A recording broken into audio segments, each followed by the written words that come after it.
Team Deathmatch. Ready up, Sentinel. Time to show them how Tier 1 operates.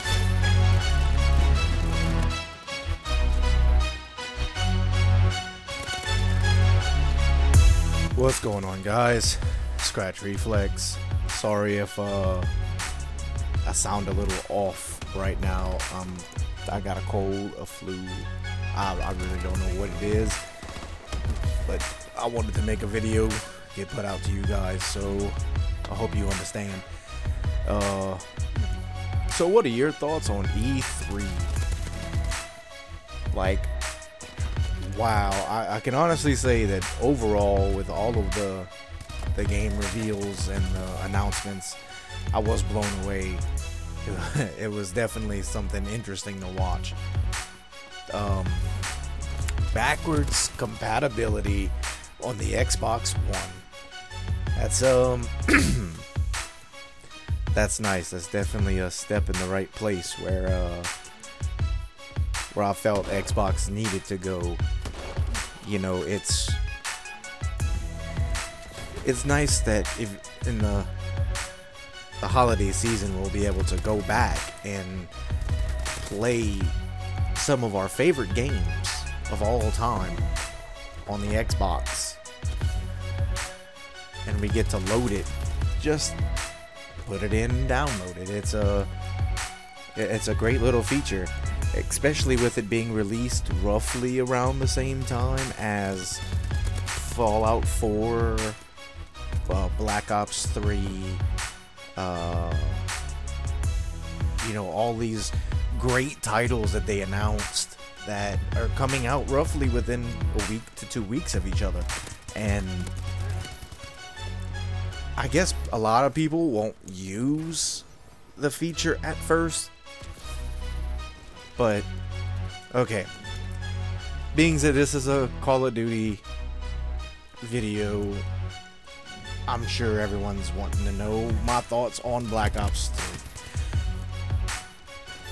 I watched it and I was pleased with the aesthetics. I was pleased with the way that it looked.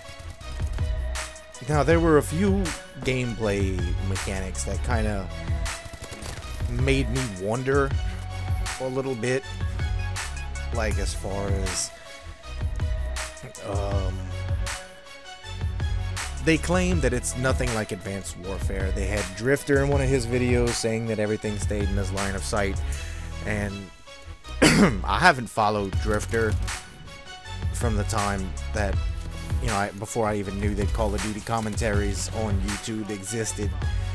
The first 3 people I found on YouTube for Call of Duty related content, the very first one was Blame Truth.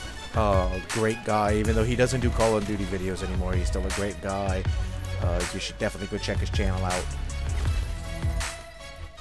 The second one was Hutch, and this was back in the early Hutch machinima days, and I still to this day watch Hutch. I stayed sub to him when he went through his dark time and hadn't posted in a while. He left YouTube. He pretty much fell off the radar for,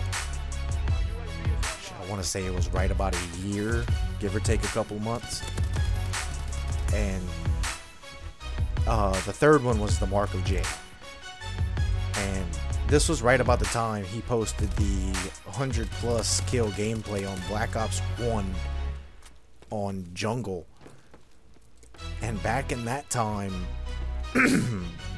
100+s were really, really, really rare to see. And if there's anybody's opinions I trust on this game, it's Hutch and the Mark of J. You know, Hutch, he's a real down-to-earth guy, and Hutch played the game at E3. Excuse me. Hutch plays the game at E3 and says while the game is still in its pre-alpha stage, that he sees the game being okay. Like, it felt like a Black Ops.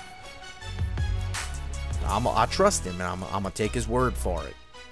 Same thing with the Marka J. You know, Marka J is very excited for the game.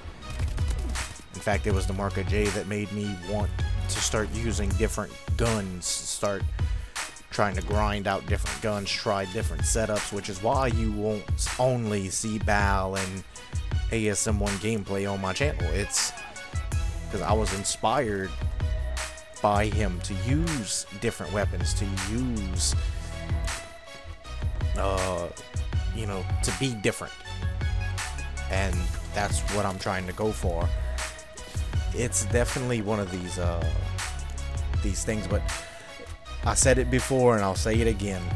You know, in Vaughn, we trust. I'm hoping that, you know, the things I saw in that gameplay trailer was just kind of like my eyes playing tricks on me, because I've spent so much time playing Advanced Warfare.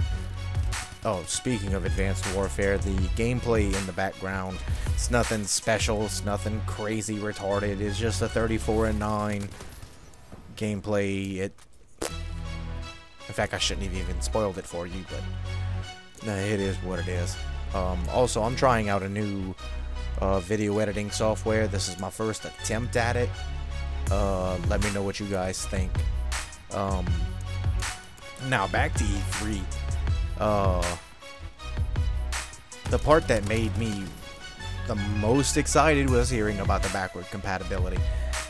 Like, I felt like a kid all over again. I got all excited and giddy, and then I got sick. But anyways, now the most fascinating thing I saw at E3 also happened during Xbox's press release.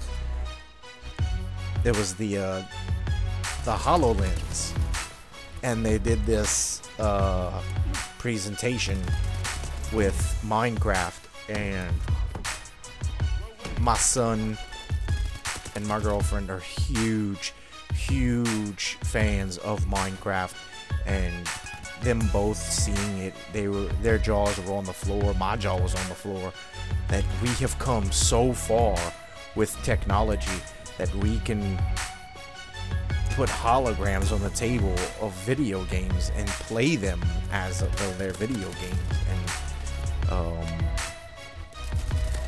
you know, it was fascinating. Like, another big surprise wasn't on Xbox's end for the first time in forever. It was hearing that Microsoft no longer holds the keys to the city for Call of Duty. PlayStation has those keys now. PlayStation gets DLC and beta first from now until an undisclosed time, and in a way, I'm kind of happy about that, just because of the fact that, you know, they get to beta test my stuff. You know, I get to see if I like it or not before I actually download it. So, with all that being said, I hope you guys enjoyed E3. I hope you guys enjoyed the gameplay in the background. The class setup that I used is going to be at the end of this video. And as always, this is Scratch Reflex, signing out.